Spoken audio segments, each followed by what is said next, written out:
Right. Let's just see that it's all working. Yeah. So the session is now being recorded. Mpho, I'm going to leave it to you to lead the session. Thank you. Thank you, Bonita. Hello, everyone. My name is Mpho Sadiki, and I am an Earth observation data scientist at Digital Earth Africa. So today I will take this opportunity to take you through the Digital Earth Africa Sandbox, as this will be the platform that you'll be using next year at um, during the week of the Big Data School. And in terms of questions, please stop me at any time and ask me any questions you might have. I will try not to make this a Python lesson. Rather, I'll just introduce a little bit of Digital Earth Africa so you can get an understanding of how the sandbox sits within Digital Earth Africa and how it's going to be beneficial for you to use next year in March. So if you have any questions, please put your hand up or put them in the chat, and I'll try and address them as we go. So firstly, I'll just do a very brief introduction to Digital Earth Africa. Nothing long before I move on to the sandbox. Those who already know about Digital Earth Africa, I apologize, but there might be some who have never heard of Digital Earth Africa at all. So I think I'm sharing the wrong one. Yeah. So Digital Earth Africa is a not-for-profit organization that aims to provide a routine, reliable, and operational service that uses Earth observation to address a number of challenges on the continent. And we focus on 5 key thematic areas, but we're not restricted to these. We focus on agriculture and food security, water resources and flood risks, land degradation, urbanization, and coastal erosion. And we do all of this for the entire continent of Africa. We do this completely for free, including the usage of our cloud computing space, which is the sandbox that I'll take you through. Even if you're using it for commercial use, you're free to do so. And all of our data is optimized for web processing. So it's all in a structure that allows you to process it on the cloud. And we provide complete visibility of the creation of the data and the products that we have on the platform. So all the code that we'd use to do anything within Digital Earth Africa is completely available for you openly to use. And like I said, we cover a range of issues or thematic areas through our work. And we also have different interfaces to interact with the work, one of which is the sandbox, but there's also one that we call the Digital Earth Africa maps. So no analysis actually happens on this platform. So if you just go to maps.digitalearth.africa, you'll be able to find it. This is where you'll find all of our data that we have available on our data cube, be able to just view and zoom in, zoom out, pan in different areas, look at time series and things like that. So you don't need to actually know any sort of Earth observation or remote sensing or GIS or anything of that sort. You can just go in and play around with the data sets.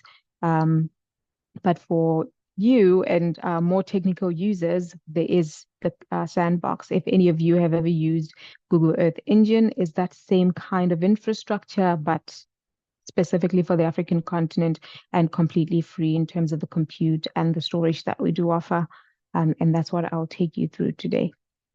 And with the sandbox comes a notebook repository. So this is hundreds of open source notebooks that we at Digital Earth Africa have written. So when we go through the sandbox, you'll see that there are pre-written notebooks in there that you can just run and apply in different areas. They cover a range of thematic areas as well. So this is something that we're going to see when we get into the sandbox. But this is also available through a Jupyter Hub environment, not a Jupyter, a GitHub repository that is also open, so you can take the methodologies that have been used to create any of these notebooks and use them however you would want. And of course, after this, I'll emphasize it again, but we do have ways for you to learn through Digital Earth Africa. And one of them is the weekly live sessions that we host on Wednesdays. It says 11 a.m. GMT. So in South Africa, that's 1 p.m. on Wednesdays, where we have live sessions where our community and capacity development team goes through a lot of the work that we do in English and French alternating. So if it's in English this week, the next week it'll be in French. And you can also email us if you have any issues. And also master courses and free tutorials that you can also go through, which I suggest in preparation for next year. You should just go through those and familiarize yourself with all of that. So I'll share all these links for you at the end so you can have them for later. But so this is just basically a brief introduction of the sandbox. Before I of Digital Earth Africa rather. So before I move on to the sandbox, if anyone has a question, please feel free, put your hand up or put it in the chat and I'll answer it before I start with the sandbox.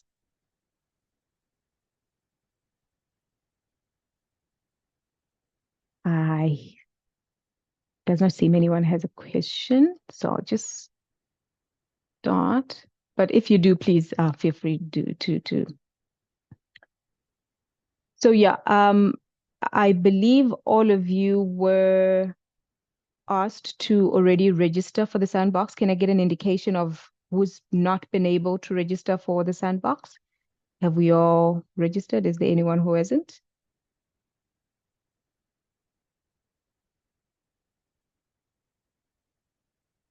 Okay, so I guess everyone has registered for the sandbox. For those who have not, I'll put this link in the chat for you so that you can do that now.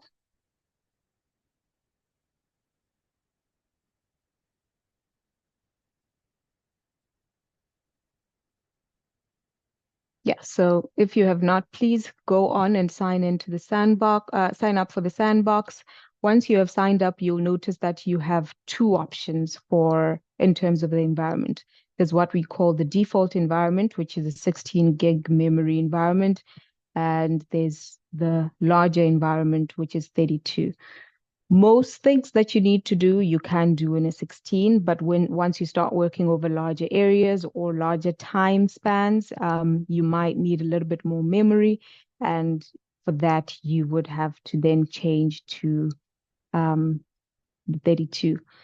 So to be able to do that, let's say you've logged in and you've selected the default environment, but it's not working out for you and you want to change to the 32, simply closing the browser is not going to change that for you.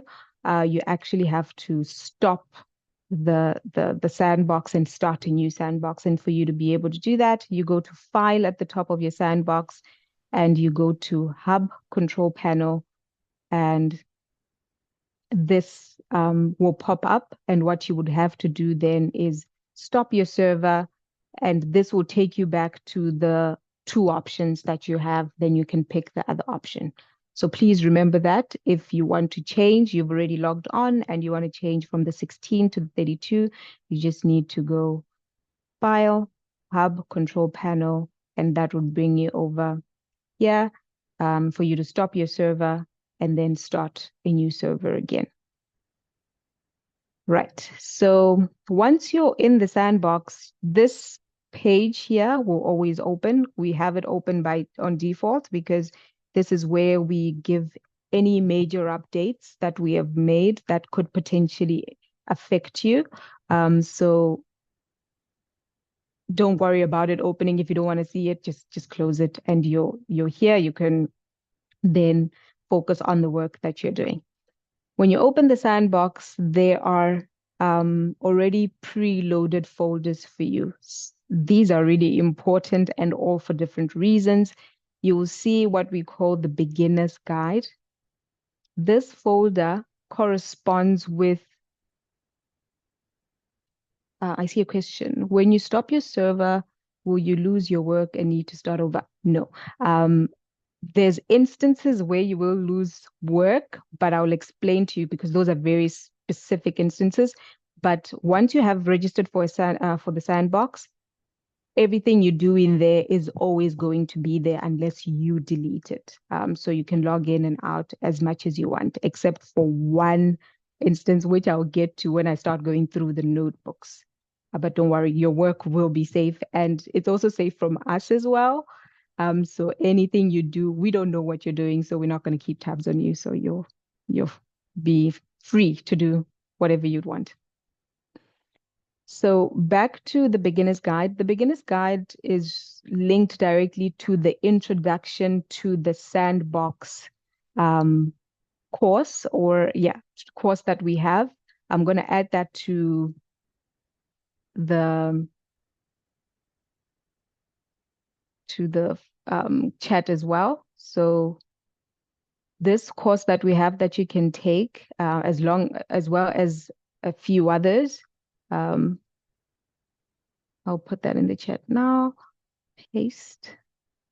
So the introduction to the sandbox, when you do that course, it's basically going to be taking you through the beginner's guide folder in the sandbox. If you do not want to do the course, you can still just go through the notebook and the notebooks in the beginner's guide. And for you to be able to do that, just double click on it and it'll open and you'll see there's 8 notebooks in there.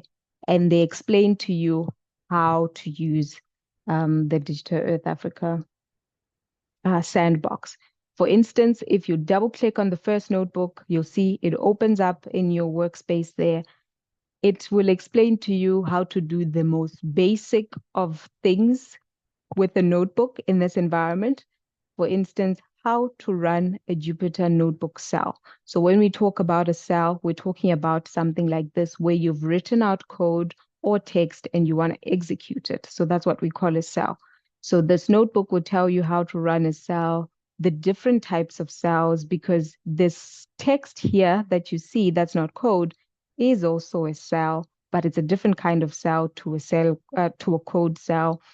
It also tells you if something is running and you want to stop it, how do you do that? If you are done and you want to save and export, how do you do that? And starting a new Jupyter notebook. So all of that, this notebook takes you through. So we'll just go through it. It's a very short one, but you'll see how to run a cell. It tells you here that Jupyter notebooks allow code to be separated into sections and can be executed independent of one another. And these are called cells. That's what that is. So if you have many lines of code, the nice thing about a notebook is it can split it out into separate cells so you can run them without running the whole code. So that's what that means basically. And for you to run, there's 3 options. If you click on the cell and press that play button, that's what I like to call it, you'll see it says run this cell and advance. So if you just run it, you see it runs and it prints, I ran a cell. But you can also run by pressing Shift and Enter. So if you press Shift and Enter, that also runs a cell. The other way is to use this double play button. What's different about this double play button is it runs all the cells in the node. So it's not just going to run the one cell that you're looking at and stop. No, it will actually ask you to restart the kernel and run everything. So you would restart and you'll notice that it's going to run every cell in this notebook. So those are the 3 different ways to run run cells. Another important thing is, let me clear all outputs. If a cell has not been run, you will notice that there's just square brackets there. Once you run it, it first has a star. So a star means it's currently executing. It's not done running. The moment it's done running, it'll change to a number. And that's what has happened here. So if we move on to the next one and we run it, it changes to a star and then a number to say it's been run already. So that's how that works. So you see it's a star, it means it's still running. But if it's running and you're not happy with, maybe it's taking too much time and you're like, oh, I made a mistake. What's the point of it running? You can stop it. And you can do that using this interrupt the kernel button. So if you press that, you'll see it will stop. It did not completely execute, so you've stopped it. Just to go back up a little bit, like I said, there's 3 types of cells. You get a code cell, get markdown cells, and you get raw cells. And we give explanations for what all of this is.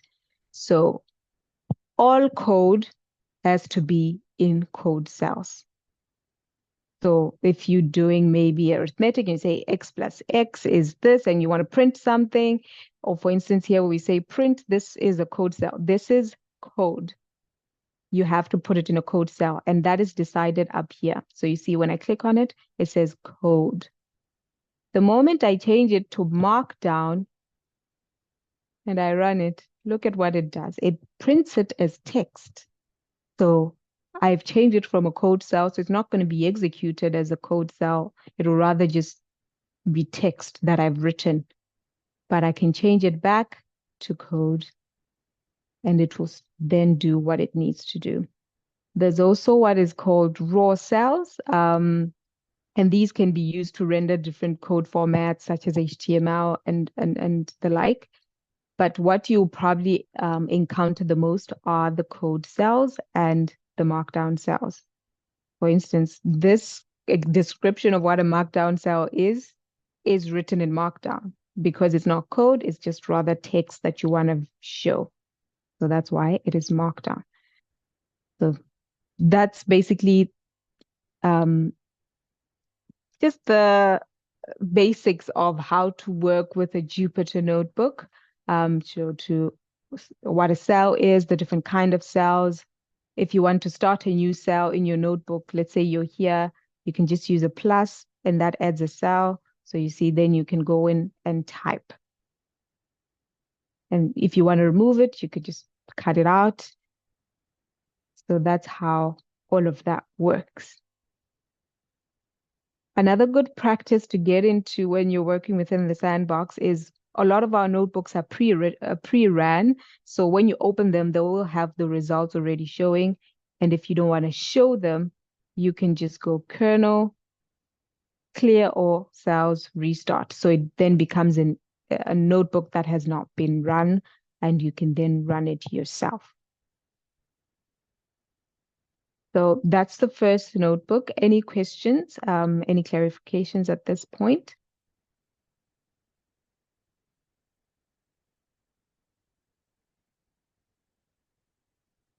Yes, so the sandbox is a Digital Earth Africa environment. So the sandbox itself is Digital Earth Africa, so you can't use the sandbox in a Google Colab. But if you want to use the Digital Earth Africa data outside of the sandbox, you can, and there's multiple ways to do that. I'll also share this link to our user guide where you can see different ways to access the Digital Earth Africa data outside of our sandbox, outside of our own platforms, where you can access the data straight through the AWS S3 buckets. You can stream it into a GIS. You can do a whole bunch of things, but the sandbox itself is a Digital Earth Africa platform that yeah, basically it's just Digital Earth Africa, but you can still use the data outside of. But unfortunately, if you want to use a lot of our notebooks in Google Colab, you're going to lose access to some of the functions that we've created to work directly in the sandbox. So you would probably have to rewrite them yourself or have alternatives to that. And you'll see some of them as we do a proper example a little bit later on. But yeah, that's basically the answer to that. So I'm not going to go through all these beginner's guide notebooks, but please, when you get the chance, go through all of them. For instance, the products and measurements. This is a notebook that gives you an example of how to interact with the data cube, how to pull data from it, and what you can expect as a result. So, for instance, all of our data will come through um, as X-ray data sets. So you would then know what they would look like. You wouldn't be confused when you see them later. Same as the loading, how you can load the data, how you can plot, how to do some basic analysis, introduction to NumPy and X-array, and a very important one, which is called parallel processing with DASK. So, because sometimes you might be working with a large amount of data, working over a large area, and you need to parallel process your stuff instead of running it all on your sandbox memory. So that is also available for you. So it's very important that before you do anything, you at least familiarize yourself with these notebooks so you can get an understanding of what the sandbox has to offer. So now going back to the rest of the notebooks, there's a folder called Datasets. When you open that, you will see a whole lot of notebooks. So all these notebooks are related to the data that we have available in the Digital Earth Africa data cube. So for instance, the coastlines service that we have. So when you open it, it explains to you what the coastline service is, and then it tells you how to interact with that data. So how to load it, how to display it, how to perhaps download it should you need to, but how to do just the basics of accessing or gaining access to the data. So that's what all the notebooks in the data sets folder do. So you shouldn't really expect a lot of analysis in this folder, but rather just how you can access and what you can access to from the sandbox. And if you remember a little bit earlier, I spoke about how if you're using our notebooks outside of the sandbox, maybe in Google Colab, you're not going to have access to some of our functions. And these include functions like these. So all the functions that you'll see that say D Africa tools. So these are tools that we've written that exist within the sandbox environment.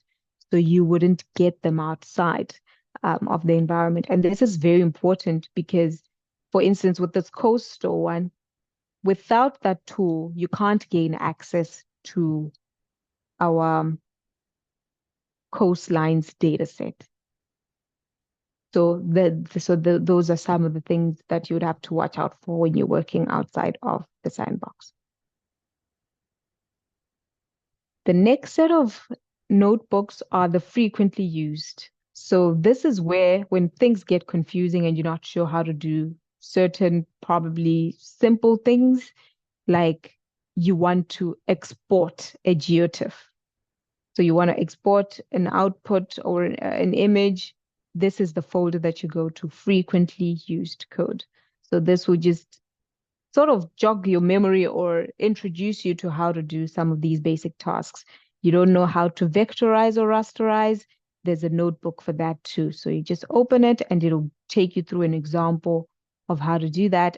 And this methodology that is then outlined in here is applicable to you can use it for any of the notebooks that we have, as well as notebooks that you would create yourself. So remember the frequently used code, that's just for simple things that you might not know how to do or might have forgotten how to do. You would get the notebooks in there. Now for an example or how our notebooks look, we're going to go to the real world examples. This is where a lot of the analysis notebooks exist. So as I said before, a lot of the analysis is very basic. So we're not trying to fix the world with a lot of these analysis because we want people to be able to understand them and then build on them to do what they might need to do for their own purposes. So you'll find notebooks covering a whole range of is our access to the sandbox limited by time, or is it over? It's overall.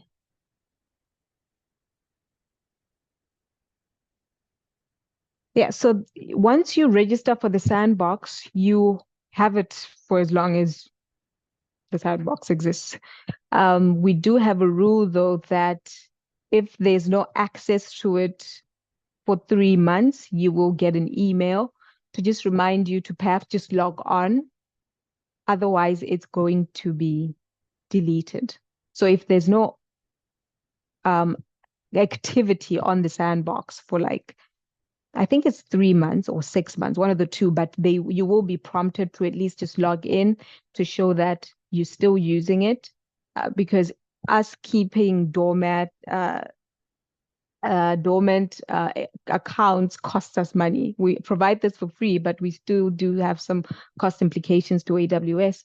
So if the account is not being used, we just close it. But for as long as it's open, you can use it as long as you need to. I'm not sure if perhaps you can just clarify that second half of the question. We can also contribute further as some modules do not function in external environments. If you can, maybe just unmute yourself and ask that. I'm not sure I understand. Sorry, the question itself was if we have unlimited access, because you've mentioned some of the modules or the functions cannot actually operate maybe in external environments such as the Colab. Mm-hmm. Yeah, because maybe in future we can also contribute towards the project in terms of getting some further modules or some further functions, or improving even the analysis that's available. Mm-hmm. So yeah, so the all these functions that are not available outside is because they're directly linked to the Digital Earth Africa Data Cube with pretty strict, security in terms, so we can't just necessarily just open it up completely and have it open and accessible from the collab, but it's just code and all of it is available. Actually, let me just show you. There's a folder called tools, D Africa tools, and you'll see there's these Python files, all of the things that are available in there. You could technically just replicate what they do and apply them to data that you stream, or just you access from the S3 buckets directly. So it's just that it's not an easy process of you having the module directly available where you can just go in and say, call the Digital Earth Africa spatial tool. But you could recreate them yourself. I hope that helps. So let me just go back to where I was. So the real world examples. So these are the examples, the notebooks that give you examples of real world applications. And if we are all logged into the sandbox, I would like for everyone to just pick one, pick any notebook in there. If you want to pick the same one, I'll pick, great. You can pick whichever one. Water Extent Sentinel-2. So you can pick it and open it, and we'll go through how our notebooks usually look, and so we can have any questions around that as well. So if anyone is having issues, please do let me know.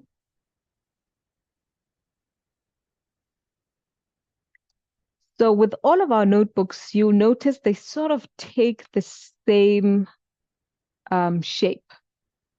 We start with obviously a title of what you're working on in this particular notebook. There might be some keywords, not really important to you, more important to us for indexing onto our website. But yeah, and then you have a little bit of text. This one just has limited text, but some have a little bit more. That explains, that also has a little bit. that explains what is happening in the notebook, the background, why, what you can expect. So you'll see that kind of information given to you in the notebook. So this is just marked down that we've written that you can just read to know what those notebooks are looking at. And then the first set of code that you will see will obviously be the loading of the packages. So these are all the packages that you're going to need from to be able to use this notebook. And all the ones that say D Africa Tools come from that tools folder that I showed you. So the code for all of them are in that tools folder. So if at any time you want to know how perhaps a load ARD function works, you can just go to that folder and read and see what a load ARD function looks like and what it does, so you can understand it better. A very important part is the connection to the data cube. So without establishing this connection to the data cube, you will not be able to access the data a little bit further on in the notebook. So this part is needed. This is needed. In terms of the name you give it, it's really up to you. Just whatever is, because here we're talking about burnt area mapping, it just makes sense to name it that, but you can name it whatever name you want, but you just need to make sure you establish that connection to the data cube. And then what you'll then see is a whole bunch of markdown that specifically talks to how you can select a location, because you need to give the data cube an area to say, I want data for this area, and it will pull all that data for you in a nice little geopolygon, just an overall extent. So not a specific shape, I'll get to that, but just the overall extent. And there's two ways for you to do that. You can we've written a function that allows you to either use a point and a buffer around it, or you can use a shapefile or a GeoJSON. So those are the two ways that you can do it. So, and all of that is explained up here. So if you're ever confused, you can just read and see what your options are and how you can do that.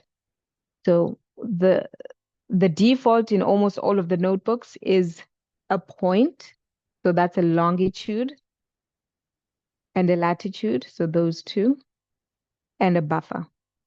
So this will just create a nice little square around your point. But you can also have an irregular shape or irregular square, more of a rectangle, let me call it that. And we explain it here how you can do that. If you specify the buffers of the latitude and the longitude separately, you would get a rectangle instead of a regular square. But if you don't want to use this option, you can use method 2. And for you to not use method 1, you need to make that method a comment. And to make a comment, you just need to put a hashtag in front of the line. That's how you make a comment. The easiest way to do it, for instance, if you have multiple lines and you want to comment them out all at the same time, Control/. So you see all of them get that hash. And to remove them, you can do the same thing, Control/. So if you want to use method 2, Control/, that removes the hash, or you can just go in manually and, backspace. So that's how that works. The important part about method 2 is the files that you need to have in your sandbox to be able to do that. I'm not sure if everyone has GIS experience, but if you're using a shapefile, that comes with, depending on whether you created it in, depending on the GIS you created it in, at least 4 or 5 extra file extensions in addition to the shapefile. So it's very important that when you use that, you load the shapefile along with all the other many file extensions that come with it. But with the GeoJSON, just the .geojson file is fine. But if you're working in ArcGIS, I believe you can't actually use a GeoJSON, so you're probably going to be outputting a shapefile that you then have to bring into the sandbox to load. And for you to do that, there's this button up here called the Upload Files. If you click on that, that opens up your files, and you can go to wherever it is. So you see with a shapefile, it comes with a whole bunch of other files. You need to add them all to your sandbox. So that's how you load them.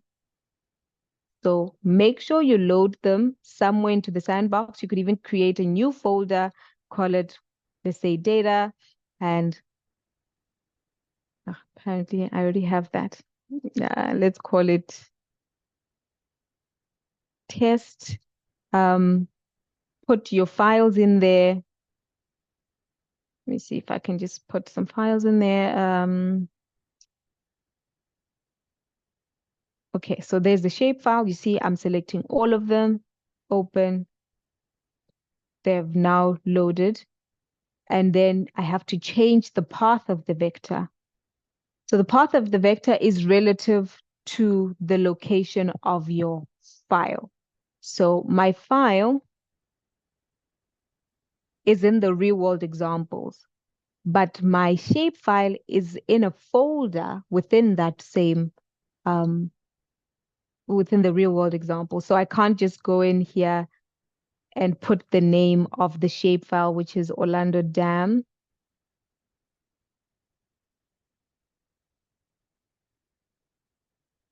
That is not going to work because this suggests that the Orlando Dam shapefile is in this location, but it's not. It's within another folder. So it means I need to make sure that my file path is correct, and I need to then go into that folder and grab it. So that's one thing you need to remember with the files. But basically, that's how you would load a shapefile. And then the rest just continues. It creates a latitude and a longitude range that you can then use to just make sure that you have loaded for the correct area. Let me clear all these outputs and actually run these cells as I go so we can see. So you see, I've run it. If there's an error, there will be a giant big red message for you to read. And the reason for the error will probably be at the end of that message. But that's basically how you do it. So I'm going to change this back to the default because I'm looking at burnt area mapping, and Orlando Dam is not an area that has burnt. So that would just be a ridiculous example for me to look at. So I'll just go back to the default area that was selected and run that. And this notebook is actually, it has quite a lot going on. So there's quite a few things to understand. I won't try to explain it all, but you can read what is happening. But what's also very important for when you load data for the sandbox in the sandbox from the data cube is a date range. For instance, our Sentinel-2 data goes from 2017, and it's an image every 5 days. So you need to tell the data cube what data you want. Do you want the full archive from 2017 for every 5 days until this current moment, or do you perhaps want data for the previous month, or do you want data for the past 2 years? So that's a very important part. And to demonstrate that, because this is a rather complicated notebook, let me go back to the Sentinel-2 one and show you.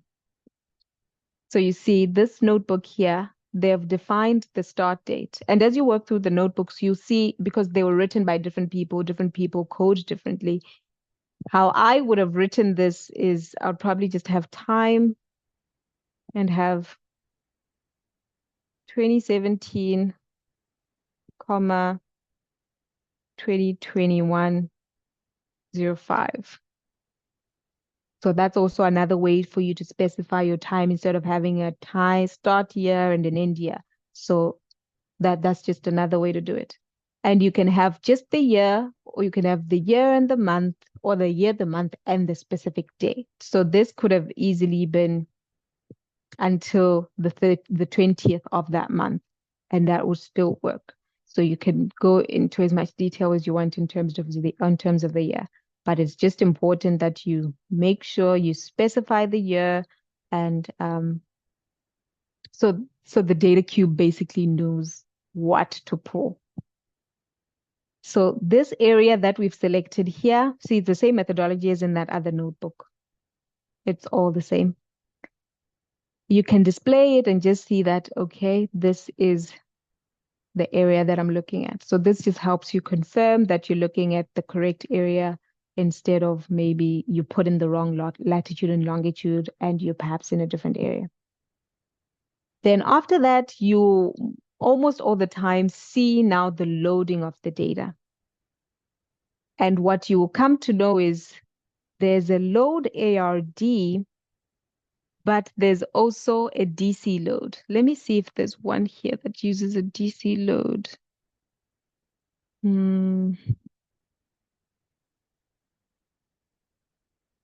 Yeah, so all these use load ARG. Which one would use a DC load? Let's see, the WAFs. Yeah, so when you load the data, you'll see there's either a DC.load or a load ARD. The DC.load will get you the data. Yes, so this part of the notebook does that for you. So when you load the data, there is you'll see it's actually explained when you load the data that cloud masking is happening, and all of that. So if you use a DC.load, you're just going to get the data as it is. But the load ARD stands for analysis ready data. It applies some functions to it that allow you to do things like cloud masking as well. So this information is explained in that first folder, the beginner's guide. All of this is explained, the difference between a DC load and a load ARD, and what you need to do if you want to do some cloud masking and some masking filters as well. So load ARD is your friend when you want to do those extra things to your data as it loads. You can also specify how much cloud you want, and that's through min good data arguments.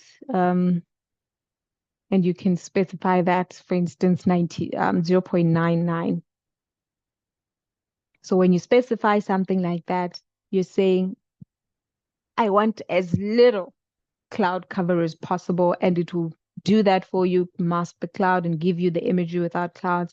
So please go through that beginner's guide and understand how the load ARD and the DC load work, so you can understand what would be the best option for you when you're working on your project. But basically, this part here it repeats itself in all of our notebooks, whether it's with satellite imagery or some of the products that we've created, like the water observation from space, or some of the ones that you can load in, such as ERA 5. Actually, ERA 5 is a different function, but you will see this time and time again when you open all of these examples. So please take some care when you look at them and see how different they are. Remember when I said the data cube, you specified your shape here, your area of interest. When you do this dot and shape thing, it's pretty straightforward. But sometimes when you have a shape file, your shape file has a very specific shape. But the data cube can't give you data in that shape. So let's actually, let me show you that. So Let me use that Orlando Dam for this example because this one is actually usable since it's looking at water. The test.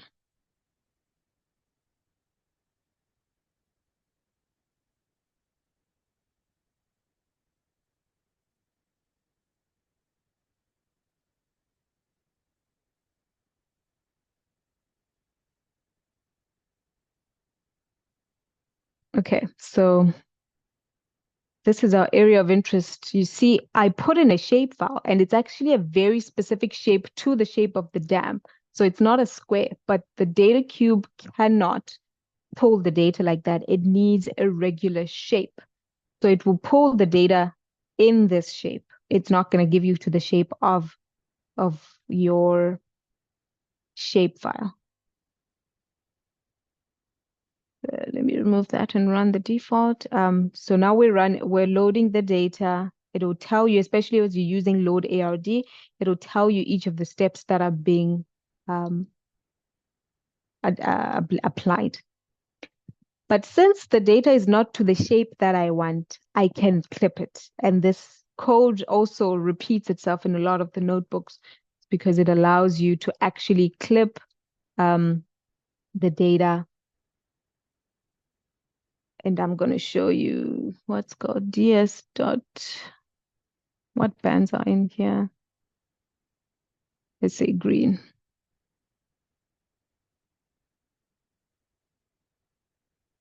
Oh, actually, let me stop that.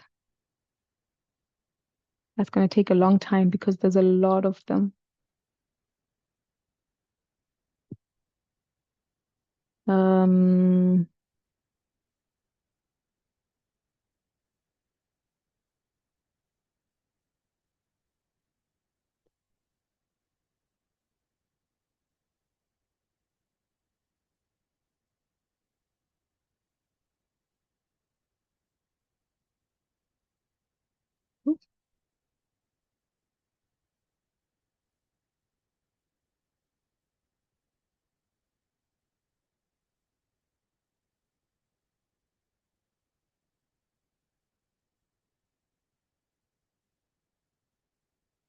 So we just want to see that after the clipping, it will actually give us the shape that we want.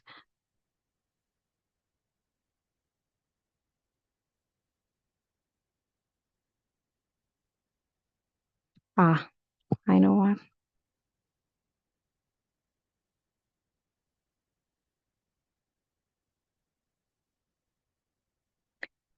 This is something that I forgot to explain. I actually explained it briefly when I spoke about parallel processing in the beginner's guide. So this notebook uses parallel processing, and you see here we set up a Dask cluster, and that allows you to keep track of a process that is happening. So because we're loading the data lazily, we don't bring it into memory. So for you to do a plot of one thing, you almost have to unzip the data for you to get to that. And that's going to take us some time. So I'm going to stop that and not show it. You're just going to have to trust me that it does clip it. But yeah, so that's taking some time, and that you can keep tabs on it through the Dask cluster that when you create it, it gives you a link that you can then open. And when processes are running, you should be able to see. No, there is no AI assistance.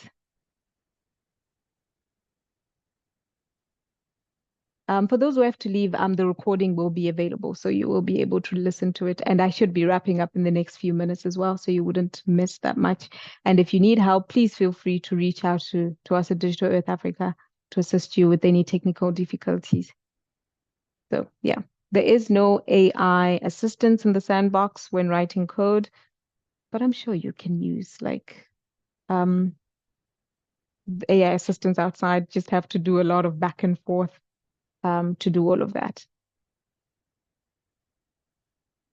But yeah, so the structure of this notebook is a structure that you will expect to see in a lot of the other notebooks as well. Obviously, after you've loaded the data, you'll start to see differences because of the different things that are being analyzed. Here we're doing surface water from Sentinel-2, and you'll see things that go into that, the plotting as well, the analysis, the comparisons. So there's node code that does that for you. And this is a similar notebook, but instead of using the Sentinel-2 data, it uses the water observation from space product that we've created from the Landsat archive, which is almost 30 years of data that you have available at your disposal. So please go through these notebooks. Try one first and see if you can run through it.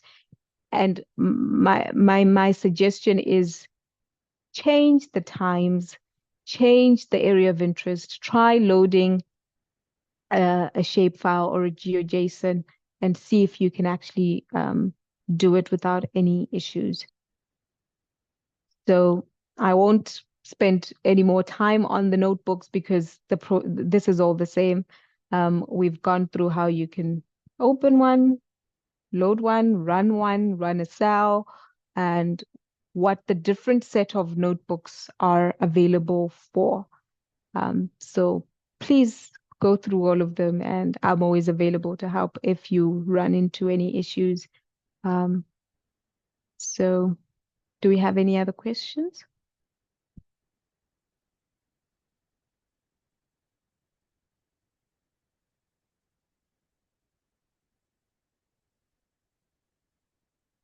How can I obtain the actual coordinates of my region of interest here in the sandbox? Okay, so you can just go on Google Maps and get that. But if you're already in a notebook that is open, for instance, like this one, and it has this display map, you can click anywhere and you'll see a latitude and a longitude will come up. But you can just as much just go on Google Maps, get the coordinates from there, and then replace these here. Remember, if there's a negative sign, include the negative sign. So yeah, that's how you can do that. So you see it can pop up there as well. Any other questions?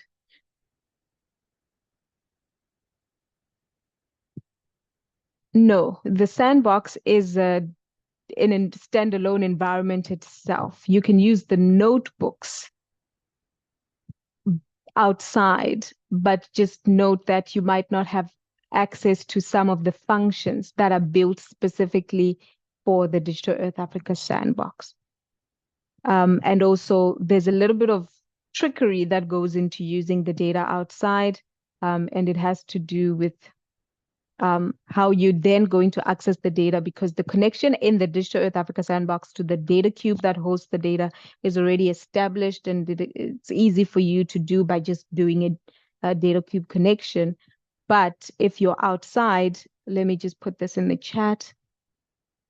You will find that there's multiple ways to access the data. And as I said, it's either through direct access to the Amazon Web Services buckets, or you can do access using ODC Stack, or you can build what is called a cube in a box. This is basically building your own data cube on your computer. But the downside of that is you lose that free cloud computing that we would have given to you, because you have to then use your own computing resources, maybe your instance, or get a server to be able to run them successfully.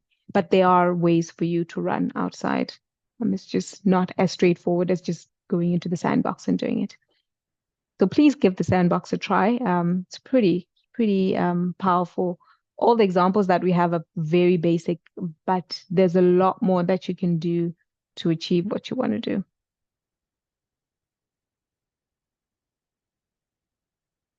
So any other questions?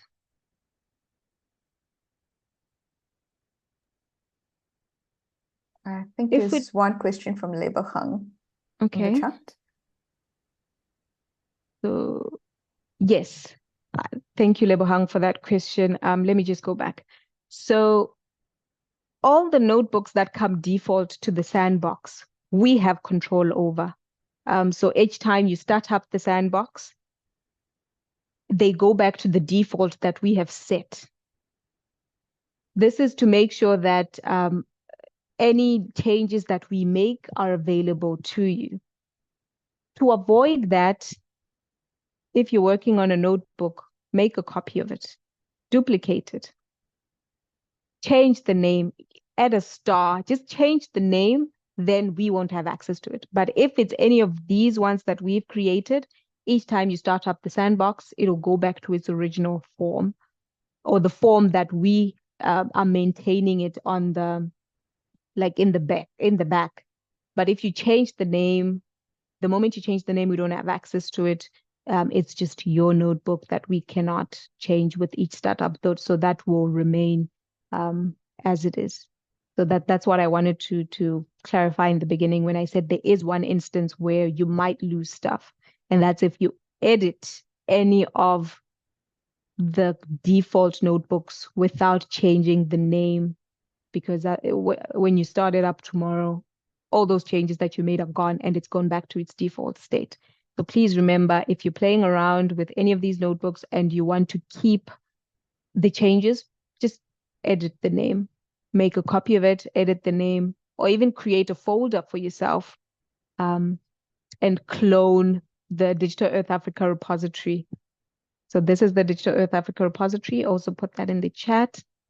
You can clone it, do whatever you need to do. But technically it is cloned for you already. But if you need another version of it, you can do that as well. But yeah, so thank you, Lebohang, for that question. That was very, very important. And one last thing before we close up, if you would be so kind to complete this form for us. It is I've put it in the chat. It is a Digital Earth Africa training survey. So please, if you can have a few minutes and just complete it. There's not multiple pages, it's just the one page. Just to give us feedback on this introduction to the sandbox session. And please, if you have any issues, email me. This is my email. I'm putting it in the chat.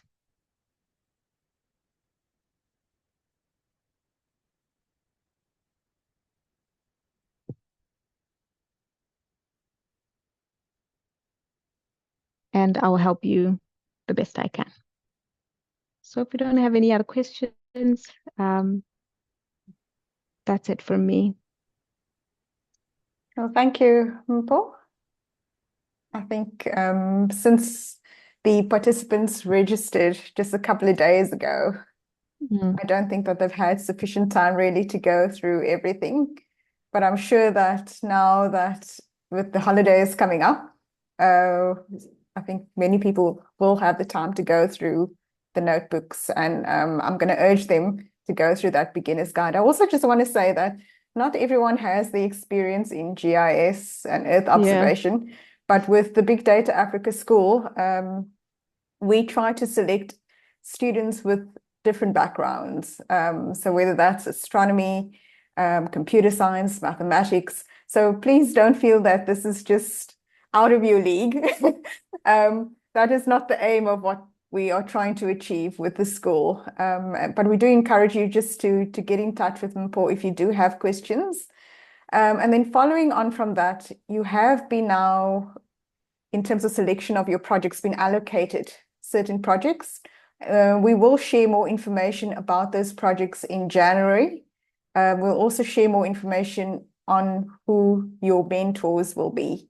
So you will have a mentor, a dedicated mentor who will be helping you with your projects. So don't feel like you are all alone in this. Yeah, and I think that brings us to a close. Before we do head out, I just want Andile, can you just introduce yourself to everyone? Because Andile is the point of contact right now for everything related to the school. And I would just like him to introduce himself to everyone.